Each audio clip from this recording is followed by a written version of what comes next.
12ই মার্চের জন্য আমরা সবাই অপেক্ষা করছি। 12ই মার্চ নতুন জাতীয় সংসদের অধিবেশন। সেই অধিবেশনে শুনছি আমরা ফ্যাসিস্টের দোসর, ফ্যাসিস্টের লেজুর রেখে যাওয়া রাষ্ট্রপতি বক্তব্য দিবে, ভাষণ দিবে।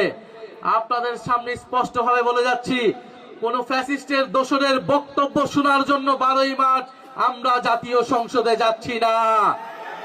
আমরা জাতীয় সংসদে যাচ্ছি বাংলাদেশের মানুষ এই ইলেকশনে গণভোটে হ্যাঁ এর পক্ষে ভোট দিয়েছে, সেই হ্যাঁ এর পক্ষে সংস্কারের পক্ষকে বাস্তবায়ন করার জন্য, সেই সংস্কার বাস্তবায়নের জন্য আমরা 12ই মার্চ আমরা জাতীয় সংসদে যাচ্ছি।